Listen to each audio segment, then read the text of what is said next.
Besides, they have nothing. Why do you think they are here? Hello, everybody, and welcome back to the Podcast Boys. I am one of your hosts, Connor Nielsen, and joining me is the Comics Kid 2099. How are you I'm doing, doing Comics very Kid? well, and how are you yourself, Connor? I'm doing all right. For those who do not know, this is a Twin Peaks adjacent podcast. We, at one point or another, watched and talked about every single episode and the movie in the Twin Peaks series, franchise, what have you. And now we are just kind of talking about and picking movies, TV shows, what have you, that feature Twin Peaks alumni.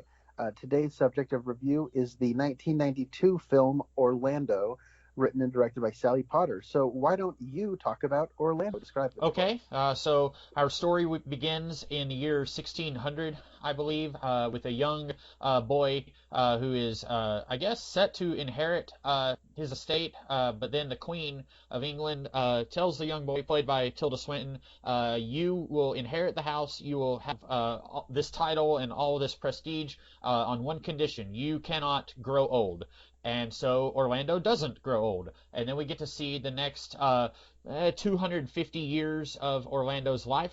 At one point, Orlando transforms into a woman, and we get to see how Orlando deals with love, trying to pursue a career in the arts, and then how does life treat Orlando differently now that his sex has been changed. And the Twin Peaks connection is Billy Zane, who is the second credited in the movie, but he's only in like less than the last 10 minutes of the movie. He's not in it as much as I thought he would be, because on one version of the cover, it's Orlando and Billy Zane are like in bed together, and so I thought, oh, he'll be kind of a prominent figure in this movie, but he's not in it that much. But Connor, neither of us had seen this before, so what did you think of Orlando? I think I kind of liked it. I I should say that this sort of movie is not my preference. Whenever we do period England or period Europe with people in wigs and fancy clothing and everybody talking in a posh accent, I it's just not really an aesthetic or a style that I find particularly engaging. So I was a little worried when I started this last night, and I think in this sort of realm of costume dramas, it does have a bit of a uniqueness to it where I like the sort of solemn but quirky tone. I think Tilda Swinton is, a fantastic actress, and I think she does a really good job in a role that could have been taken in several, I think, lesser different directions.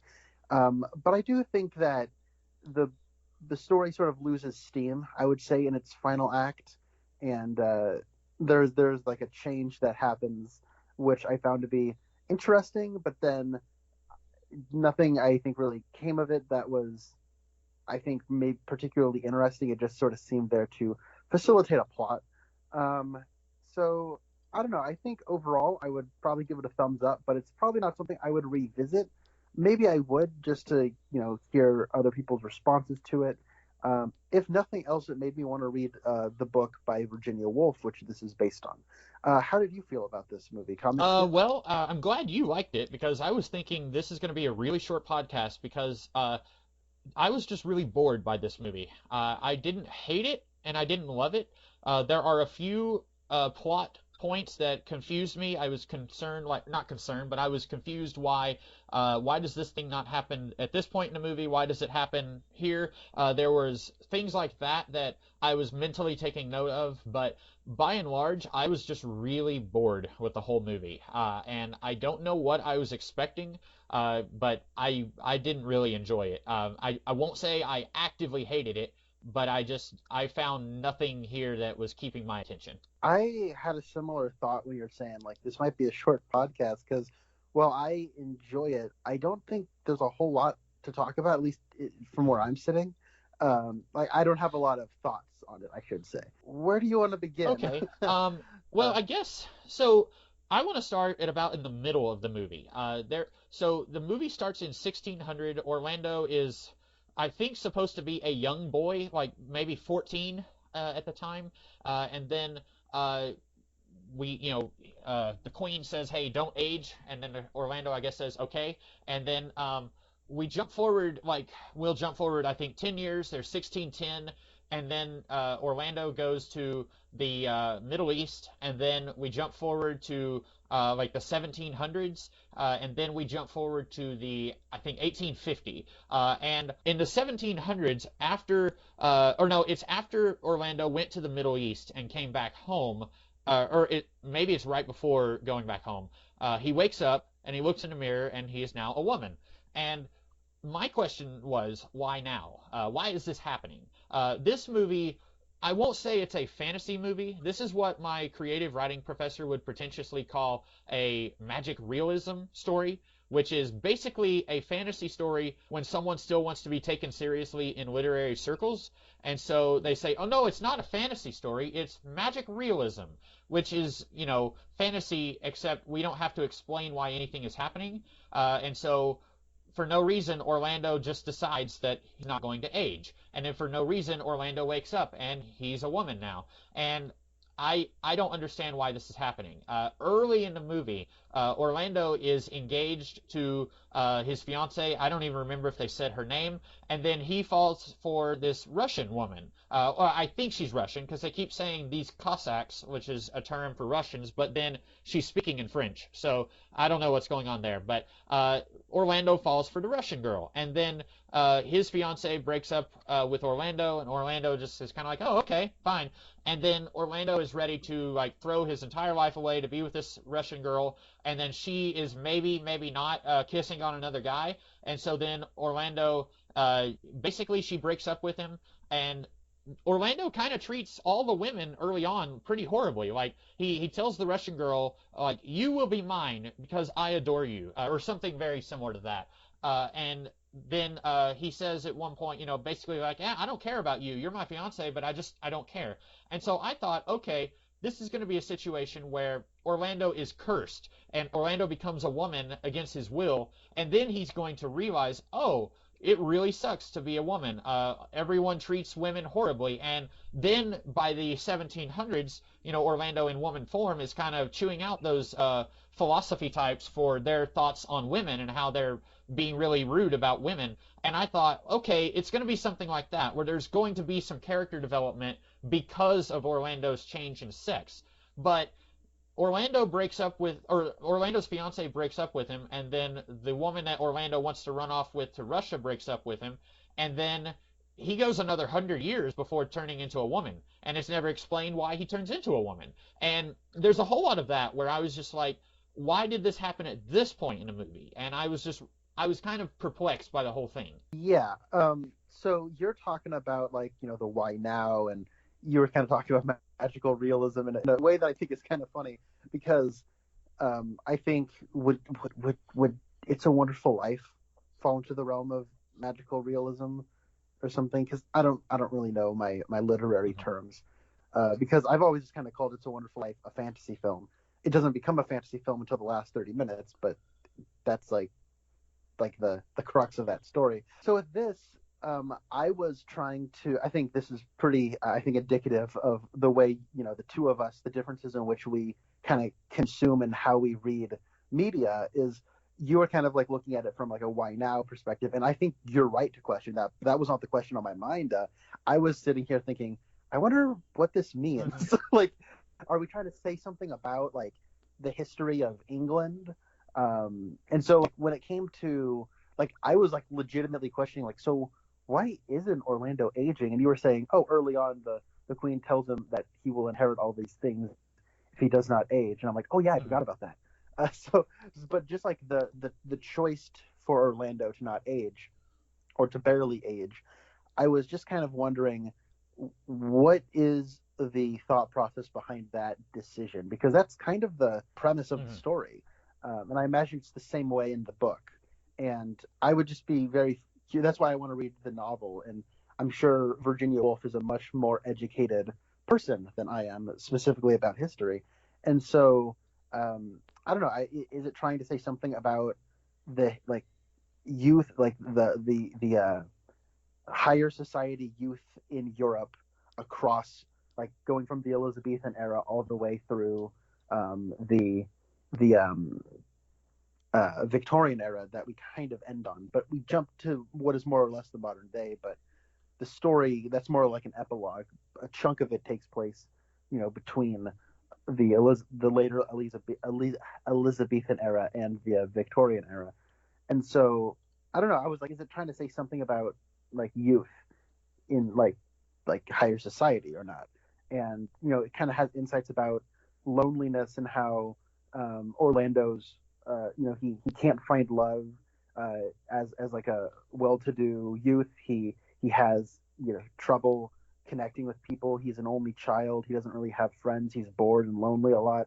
And then when he does want to be a poet scoffs at him because of his privilege. He talks about how the heart of being a poet comes from adversity and all these things that he could not know the meaning of.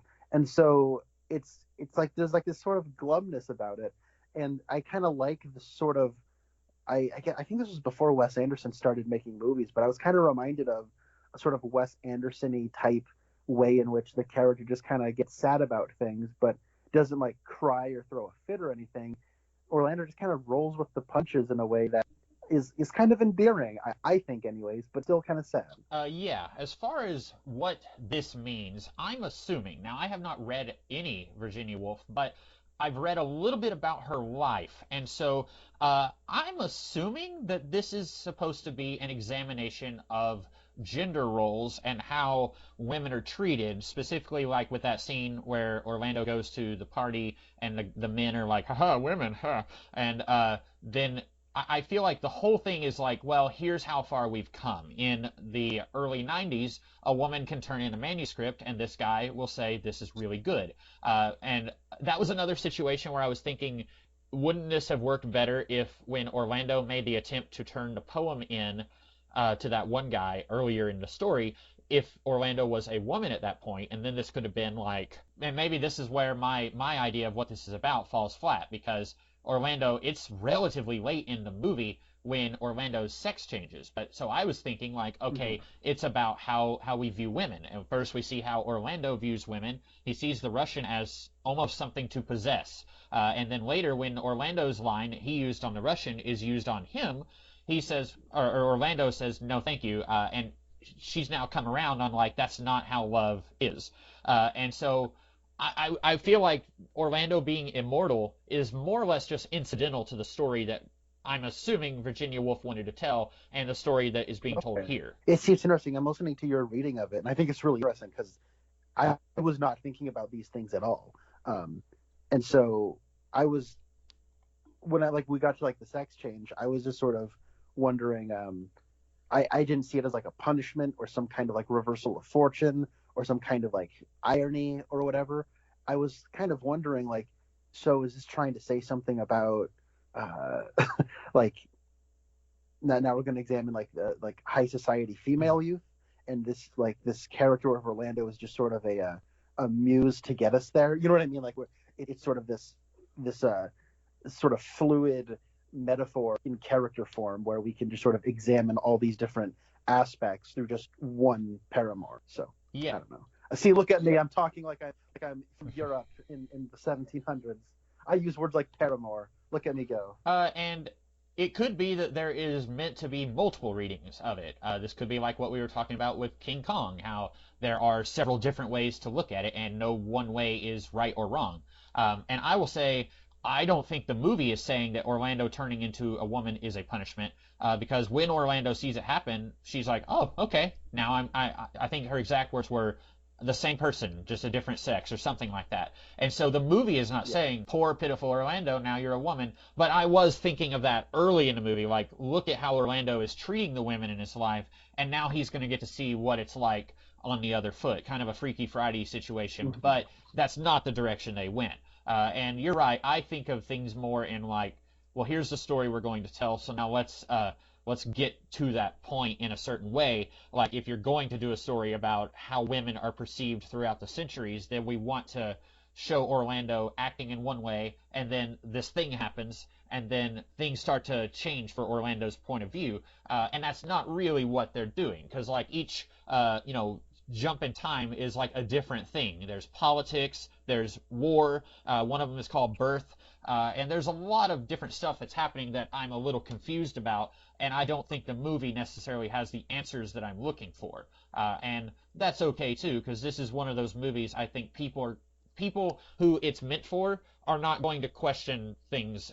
If you like this movie, you're not going to care about the things that I have questions about. And if you're like me, you're going to have all these questions, and the movie isn't interested in answering that and shouldn't answer it just to please me. You know what I'm saying? That's a really good way of putting it. And so I feel like I'm somewhere in the middle where it's like I have these questions, and I wonder if the movie possesses it. But after we have this discussion, I doubt I'm going to pursuing any answers. So I don't know. Like I feel like I'm in a weird spot with this one. How did you feel about? This is kind of jumping towards the end of the movie, but I was curious. How did you feel about our Twin Peaks connection to Billy Zane? He's fine. I have very little to say about him. He comes in and he and Orlando kind of hit it and quit it, and then Orlando and him, they go their separate ways. Orlando is very much at that point ready to kind of settle. Well, so this is another weird thing where like, because in like the 1700s, these people come and say the queen is now going to, like, there are all these lawsuits against Orlando because you're a woman now, and apparently that alone is enough reason to say you do not get to live in this house anymore. And then those lawsuits keep going until like 1850. So there's a good long while that those lawsuits are going. And then when Billy Zane is there, these different agents come and then they say like, okay, if you sign here, then we will take all of your stuff. And Orlando just seems pretty okay with it. And then Orlando says to Billy Zane, why don't we have a kid? And Billy Zane says, no, thank you, because Billy Zane wants to go and fight for freedom. And I don't know, I feel like it was just another stop in, this movie is very episodic. And so like, it's hard to talk about it as a singular cohesive film because each little episode is kind of its own thing. But I thought Billy Zane was okay. I feel like maybe I liked him a little bit more in Twin Peaks when he was playing the suave, not necessarily womanizer, but like he's ready. He is capable of sweeping this young lady off her feet with his guitaring and his good looks. And I feel like this is kind of like that. Maybe it's a little bit more of an even playing field between him and Orlando. He's not he's not coming into like, hey Audrey, you know what I'm saying? Like they're on more even footing. But it's similar to how he was playing his role in Twin Peaks, but I don't really have anything deep and profound to say about him. Yeah, I think it was kind of funny how he sort of is brought in a gust of wind and then leaves in a gust of wind. And I was just thinking, oh look, he just flew in here from Twin Peaks, and now he's going back. So yeah, I actually found Billy Zane to sort of be the weak link as far as the cast goes. I mean, he is of course handsome with his deep voice, but he didn't really have a whole lot to, like, as a character. He just kind of shows up and he's like, I'm Billy Zane. And because Orlando is at that point her low point and she's really sad, she says, hey, you wanna shack up? And he's like, okay. And then they do, and then like he is just gone. Like I was like legitimately surprised. I was like checking the time on Amazon, like when is Billy Zane gonna show up? Because as you said, Billy Zane is second build. And then in this, he shows up 20 minutes till the end, and then leaves 10 minutes till the end. And so he's only in a handful of scenes, but I did like his introduction. And I will say, I really like the way this movie looks. I think we were talking about with like magical realism, the way they sort of marry that with a sort of aesthetic I'm not too fond of. I thought that was kind of fun, and I liked how this is the kind of movie where Billy Zane says, I'm probably going to be leaving Europe when the southwest winds kick in. And then in their last scene together, the wind just starts really blowing hard. And then Orlando says, oh, it's the southwest winds. And he says, okay, I'm going to be leaving now. I almost half expected him to like Mary Poppins style without an umbrella and just fly away. Because that honestly wouldn't have surprised me, and I would have been okay with it. And I also really liked the music in this film a lot. I want to get maybe into that a little bit later, but so like when Billy Zane first showed up, like the way he kind of come in out of the out of the fog and then kind of gets knocked off of a horse, and they just sort of have this really like kind of dry mannered interaction while they're lying in the misty grass. I was like, oh, this could be real fun. And then they just sort of have a couple of scenes where they shack up together, where he just kind of drones in his Billy Zane voice and doesn't have a whole lot of like charisma to be mining from this character. So I don't know. I thought it was a little bit of a disappointing way to sort of emotionally end Orlando's journey. Yeah.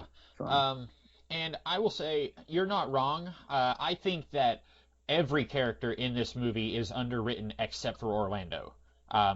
This is Orlando's movie, and with this taking the span of like a 400-year time period, there are no characters who can really shine because they're going to be there in one of the time periods, and then they won't get to be there in any of the others. But I almost wish they could have done something like, the poet who wants Orlando to give him money. He shows up at the end. It's a different guy, but it's the same actor.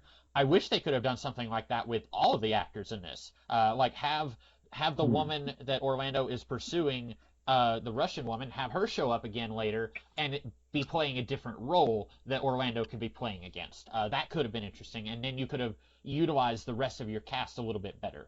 But yeah, you're not wrong.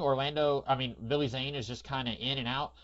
And I feel like that, maybe because I was reading up on the trivia as I was watching the movie, because again, I was just kind of bored watching the movie. And so I was reading somewhere on the trivia, it said Billy Zane's only in 10 minutes. So I was like, oh, okay. And so I kind of I braced myself for that. So I kind of knew that was coming. And so you were ready for Billy Zane to be more of a presence in this, especially since he's the reason we're watching this movie, and then he's only in it for 10 minutes, like you said. So you're not wrong, but I feel like if you were just going to watch this in isolation someday, Billy Zane would be one of the only actors you would probably recognize. I was looking at the cast list, and Toby Jones is in this. He has, I think, yes.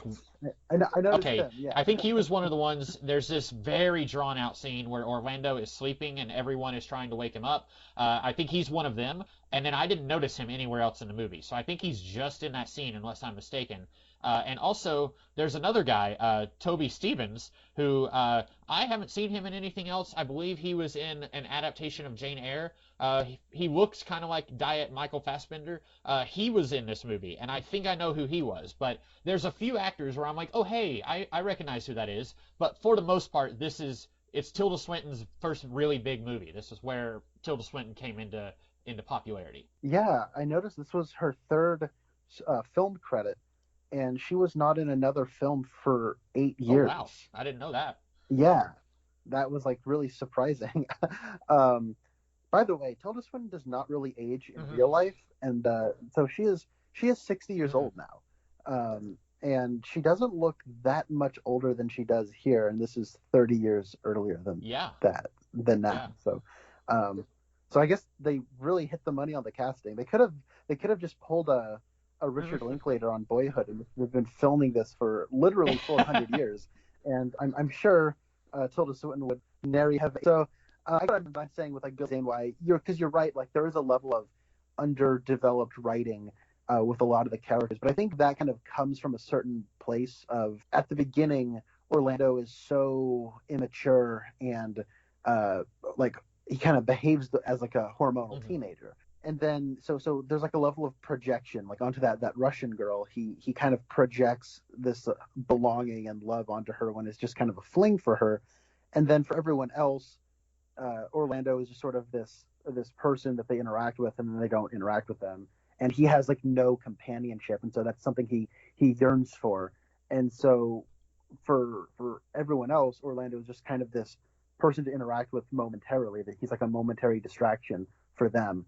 And so it kind of makes sense why you would cast actors who would, I think they do a very good job of having actors sort of embody a certain mood where I feel like that is a well-developed character if we were to make a movie about that character. But we're not in that character's POV, so we're going to be seeing one side of them, kind of one attitude from them. And they're only in a handful, and if it's not Orlando, they're in maybe 2 or 3 scenes. And then, but then when you get to Billy Zane, and this like, because if I don't know, if nothing else, you take away the non-aging, you take away the time jumps, you take away all that, and what I see is Orlando is the story of Orlando trying to find love, and Orlando, like, and that's kind of what I was taking from like the sex change aspect, is like whether it was something Orlando chose to do or something that like the universe did to Orlando, but Orlando's sex Hmm. changes, and it just sort of, it seems like I couldn't find love as a male. Maybe I can find love as a female. And when it comes to Billy Zane, this is sort of where Orlando finds love, I think. And if that's the case, beyond, well, he looks like Billy Zane, he's handsome fellow, or if I'm gonna be, yeah, English, a handsome chap. So he, but then it's like I don't really get a level of charisma from that performance. I don't get a level of detail from the characters specifically. There's, oh, Billy Zane's American and wants to fight for freedom and is only kind of here for a moment. And I don't know, I just didn't really get a sort of, uh, I don't know, I didn't really understand what about the Billy Zane character was like kind of drew in Orlando and was like the answer to the love that character was looking for. You're right. And I think if the movie was looking, because the movie even kind of comments on that, and in this way, it kind of reminds me of the Little Women movie we talked about, where at the end you're kind of like, okay, which, like, because the author who says like this is a really good manuscript, but you'll have to change the ending and give it a happy ending and do something with the romance. And so I was thinking like, oh, this kind of reminds me of that Little Women, where like you're not really sure what's real and what's not real at this point, like what's in the fiction. But I think the movie is trying to say that romantic love doesn't necessarily matter. And this is, again, there could be 100 different readings of this movie, but at the end, Orlando has a daughter.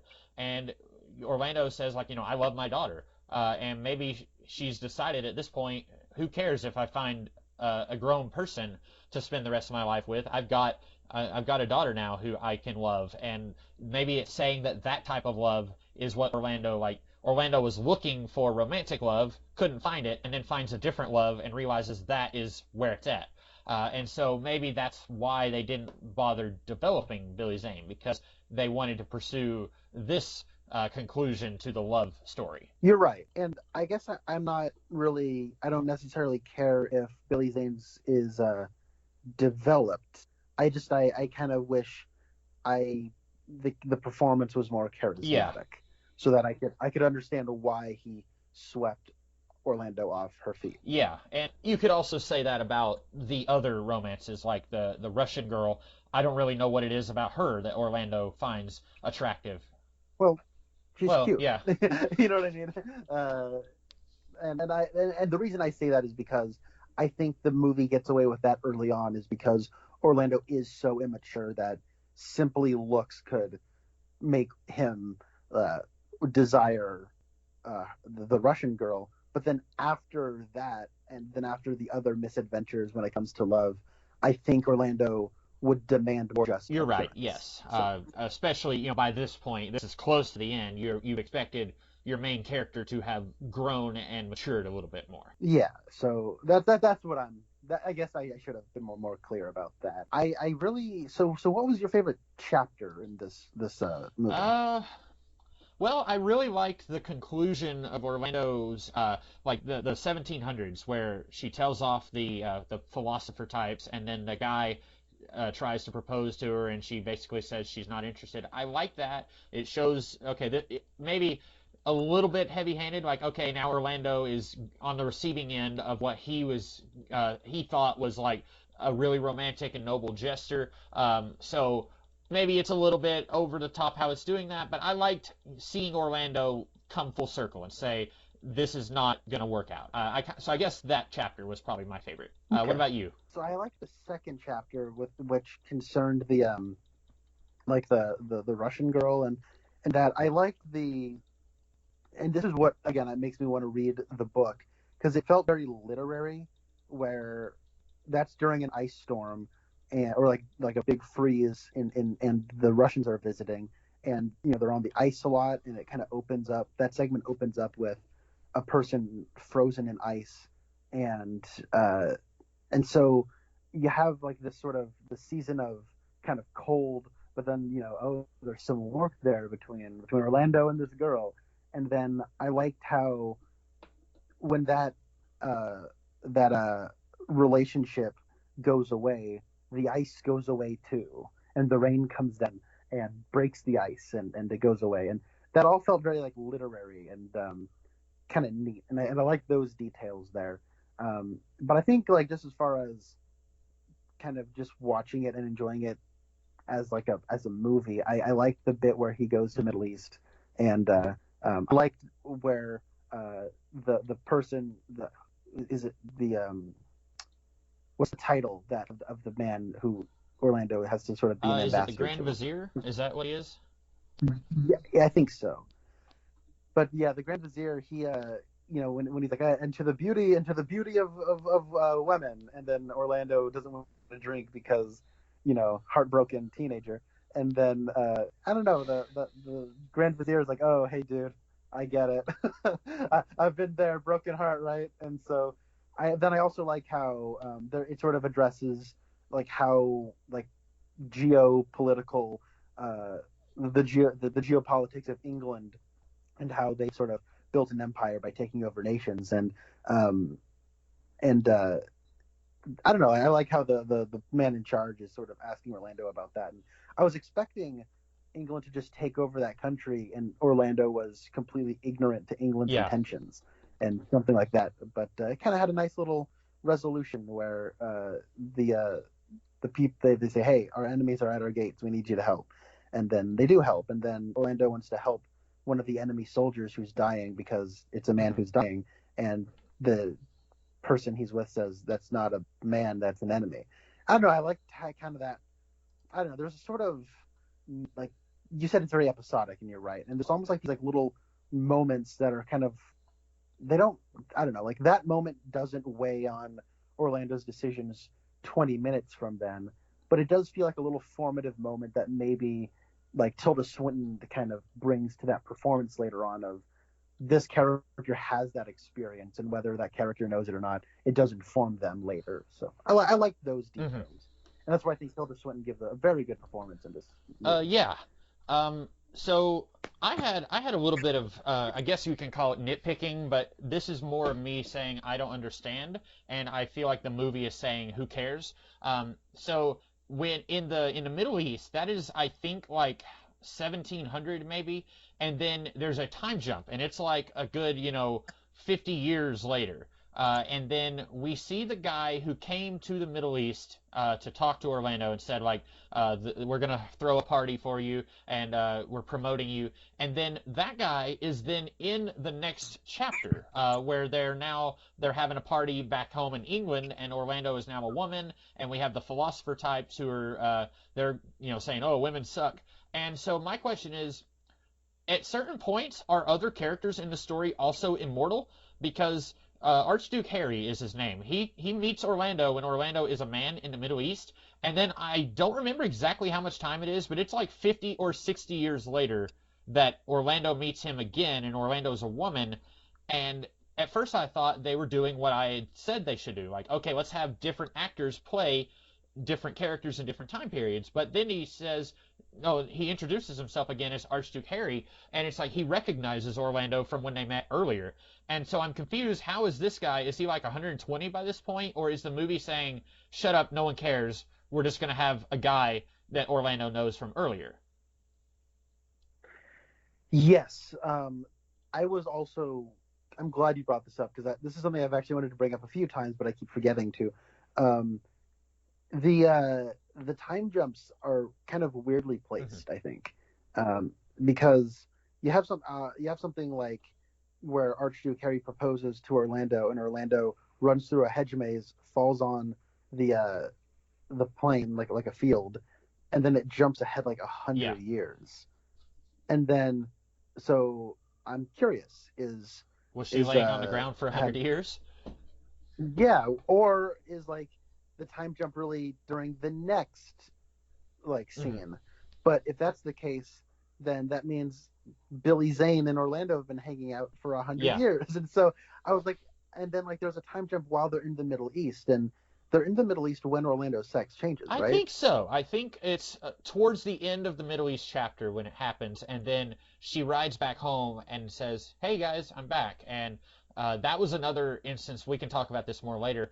I was expecting there to be more reaction to that, but you're right. Like the time change stuff, I feel like some very simple editing could have cleared a lot of that up. Like when Orlando goes into the hedge maze, she's wearing the really wide dress that I guess was popular in the 1700s, and then still in the hedge maze, her dress changes to a more practical dress, a green dress. And I was thinking, oh, you could have the time jump right there, right in between a change of wardrobe. Have the wardrobe change right after a Hmm. time jump. But it shows she's running through the hedge maze, and then suddenly she's wearing different clothes still in the hedge maze, and then comes out, falls on the ground, and then it's like 1850. And then she meets Billy Zane. And so yeah, I feel like a lot of that is probably the movie saying, "Oh, it's symbolic," or "Who cares?"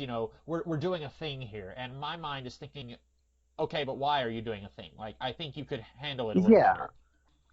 I think they are trying to do a sort of dream logic type thing where it doesn't necessarily follow a completely logical, like, oh, there's a truck backing up right outside my window. I don't know if that's picking up or not, but anyway, okay, it's so.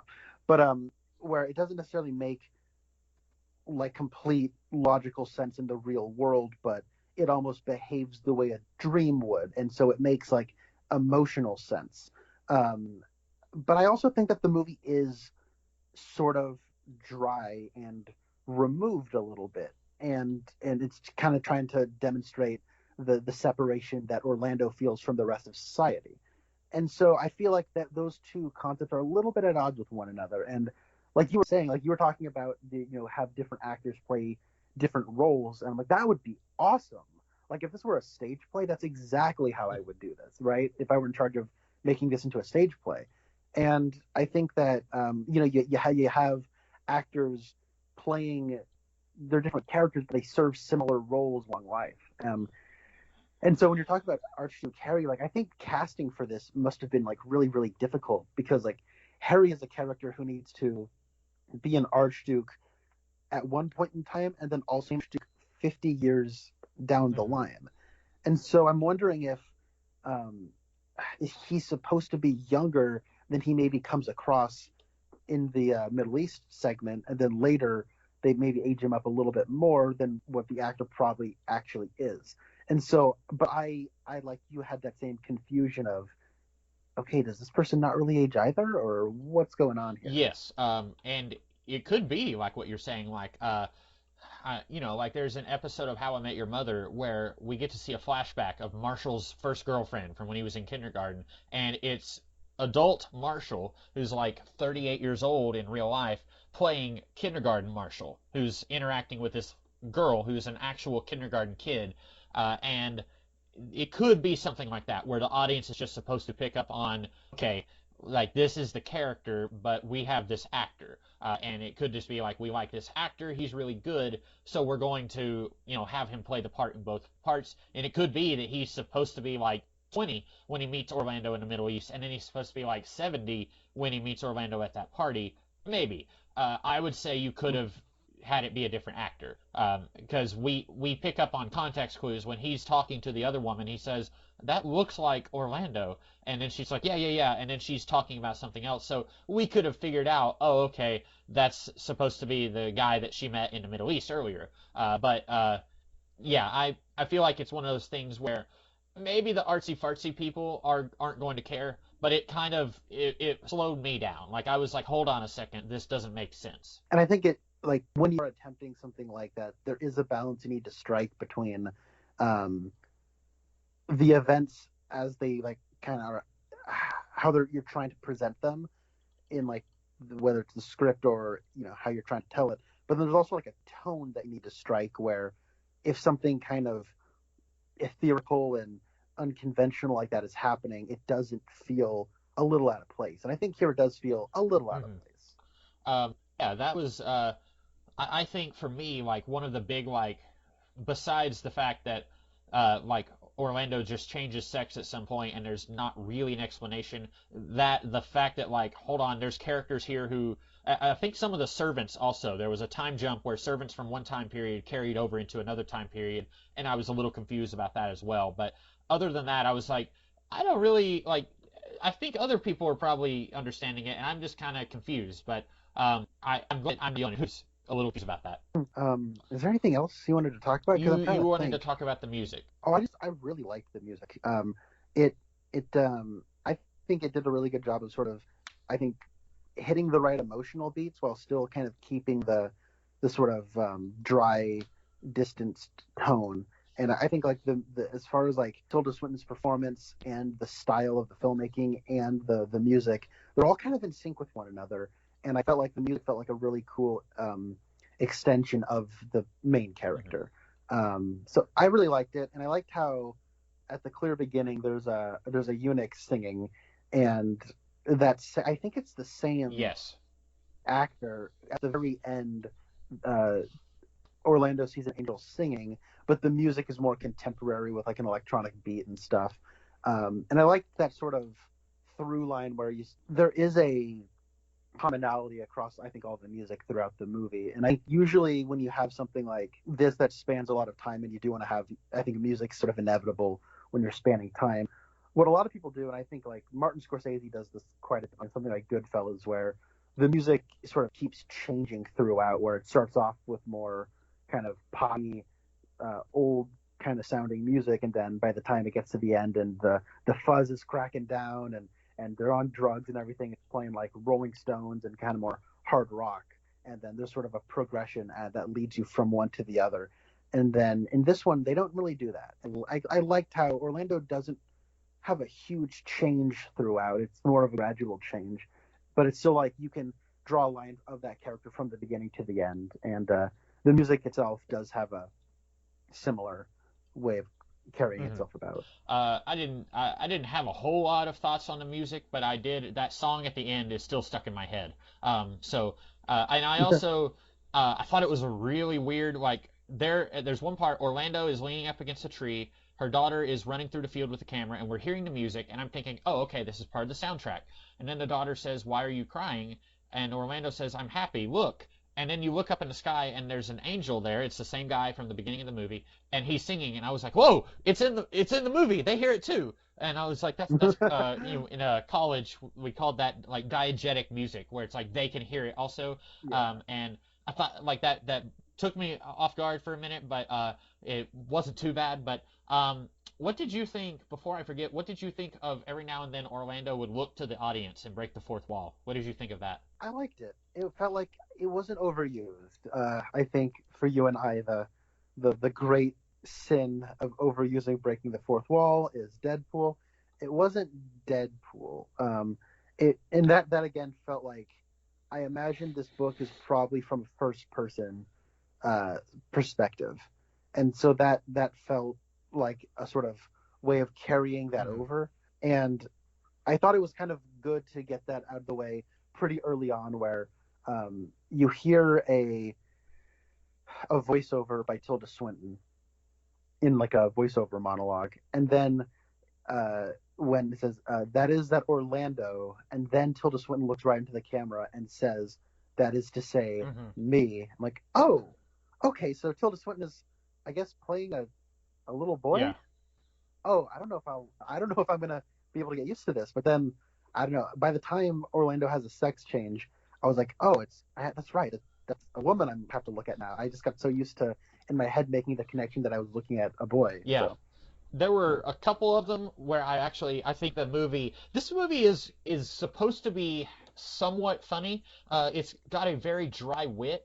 And most of the time I was like I'm not laughing, but I think I'm supposed to be. But there were a couple of moments I did. That one at the very beginning where Orlando said that is to say me, I kind of chuckled with that. And then at the very end when the guy said, literary agent said, "How long have you been working on this manuscript?" And Orlando just kind of turns to the camera. It's kind of a Jim Halpert from The Office, like I was just like, huh, I get it. But yeah, the a lot of the humor, like you said someone got trapped under the, like, at one point in winter, like there's someone who's like looks like they're just frozen in time, and like they have like fruit or something is like coming out of their basket, and they like have fallen under the water and like froze, and so they're dead. And then there's like some people looking at her, and they're like, ha ha ha ha ha, ha, this is so funny.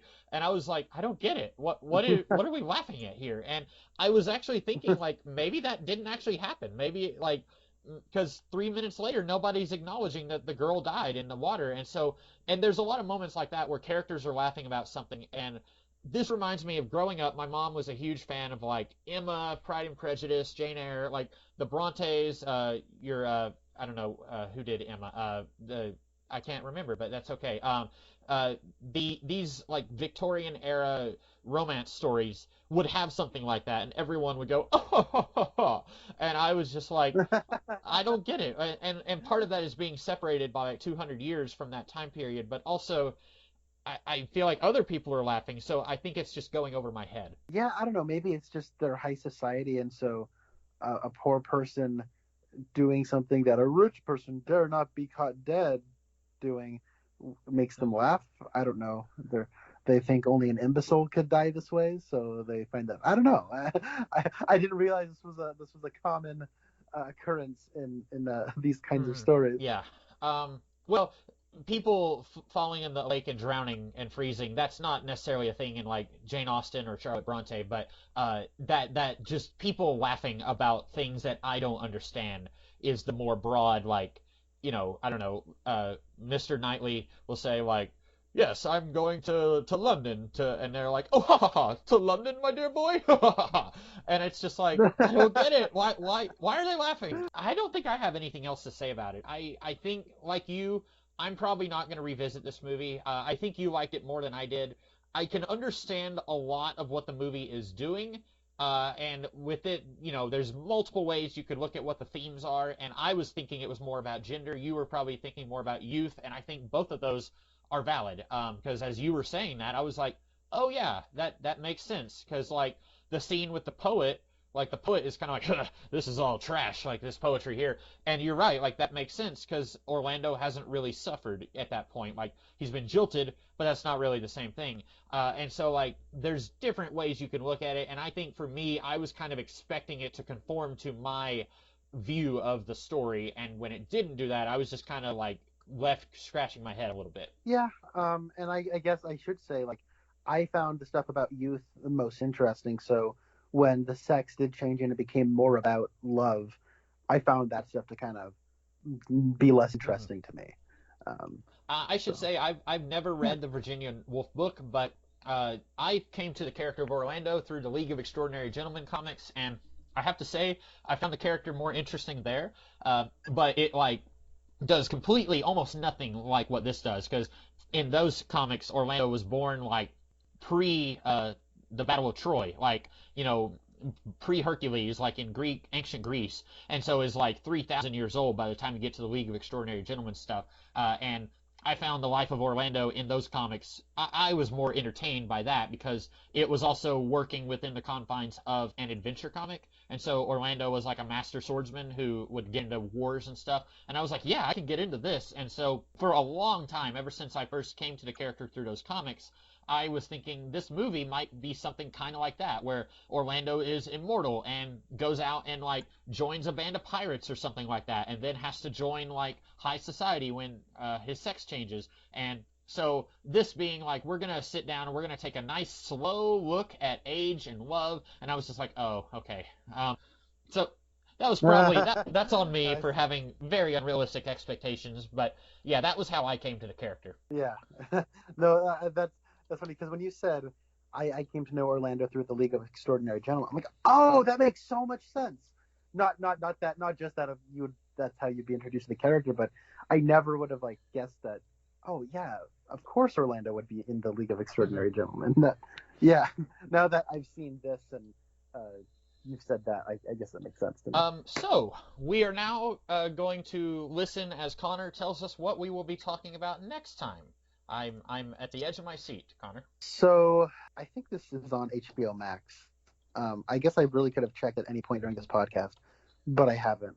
And now my computer's all the way over there, and I don't I don't want to It's okay. go I have through all the pulled up trouble. HBO Max. I will see if it's on there. Oh, sweet. This is why this is on your channel and not mine. So, Comics Kid is the boss here. So, this will be a Twin Peaks connection we have never used before. I am going to pick the sports film called The Natural, starring Robert Redford. It's based on a book. The cinematographer of this film is Caleb Deschanel, who directed at least one episode of the original run of Twin Oh. Peaks.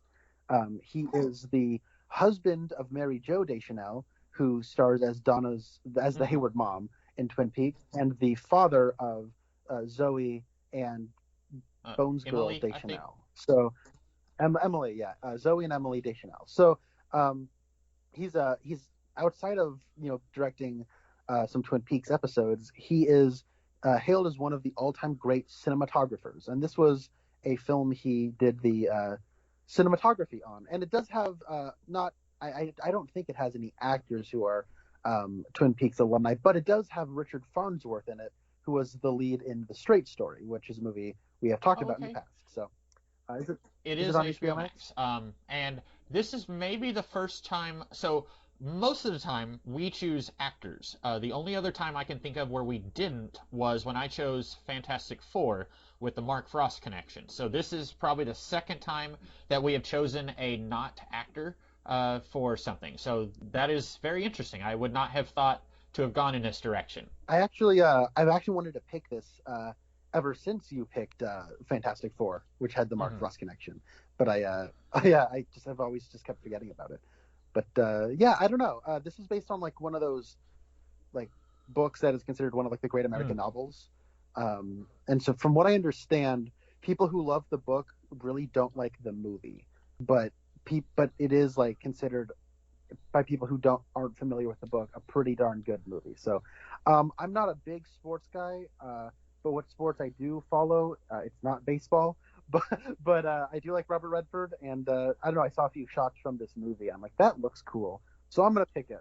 So that's what we'll be talking about. The plot synopsis says a once promising young baseball player returns to the main stage 15 years later in an attempt to restart his career after battling the demons of his past. So I expect there to be supernatural demons from hell that he actually is like he can see them on the baseball field, no one else can, so he has to like hit them with the bat. If I don't get that, I will be disappointed. So I'm just kidding. It'll be like yeah, Jam. exactly. And can I just say, Robert Redford looks a lot like Brad Pitt in this picture I'm looking at. Like, I'm very yes. surprised we have not gotten a father-son story with those two, because young Redford looks a lot like Brad Pitt, like nowish, and like 10 years ago. Yeah, no, that's something like my mom has said that my whole life of like, wow, Brad Pitt, aka Robert Redford Jr. Like every time she talks about Brad Pitt, she will always have the adage of aka Robert Redford Jr. I think they were in one movie together. It's a Tony Scott film from the early 2000s called Spy Game, I think, and that's I think the only time they've ever been in a picture together. They should, yeah, no, like the resemblance is much too striking. Well, so. Then that is what we will be talking about in a couple of weeks. In the meantime, do you have anything else to throw out there, Connor? Stay groovy. That's right. Yes, which is very appropriate. We should have seen Orlando in the 70s doing like cutting a disco and like I don't know what they would have found a way to have made that less interesting than what it sounds in my brain. I had to get one last dig. Orlando. We watch Orlando invent very popular dance fads throughout the ages. That would be an interesting movie. Like meeting Lorenzo Simple and doing like the thing, and it's like, oh, I'm gonna put that the Batusi like. So anyway, I am the Comics Kid 2099, and I'm Connor we Nielsen. will see you guys in the future. Have a good one.